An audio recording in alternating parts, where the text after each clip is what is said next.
જો કે આપણે બેડા ગામની અંદર મહેમાન પધાર્યા છે રમવા, એમને જે કાંઈ મનગમતું ગીત હોય રજૂ કરે. જો કે આખ્યાનની દુનિયામાં હજી ધીમે ધીમે એમ કહેવાય ને કે પગથિયા ચડે છે. તમને એમ થાય કે કેમ આ ગાવા દેતા નથી, પણ એવું નથી કે ફરમાશ બહુ જાજી લઈને જે કાંઈ આવડે છે એ આપણે કાલાવાલા કરશું અને એમની મનગમતી જે કોઈ ફરમાશ હોય અંતર લઈ.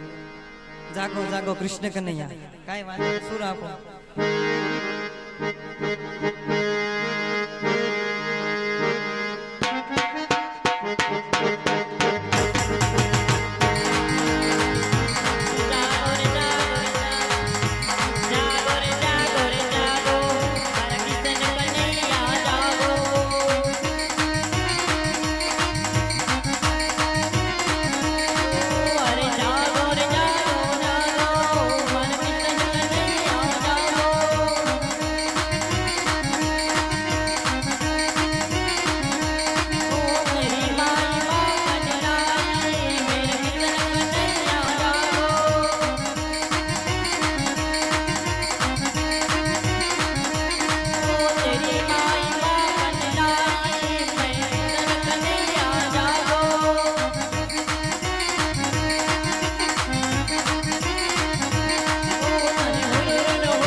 નાની દાદા તરફથી 101 રૂપિયા આવે છે અને બાપા સીતારામની ધૂન ગાવન છે રામ રોટી રામ રોટી.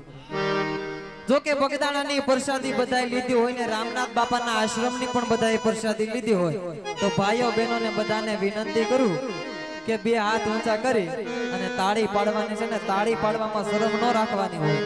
કોકનું ખરાબ થાય એટલે આપણે તાળી પાડતા હોય, અહીંયા તો બાપા સીતારામની ધૂન રામનાથ બાપાની ધૂન છે ભલામણ, એટલે કોઈ શરમ નહીં રાખવાની, તાળી પાડવાની. જય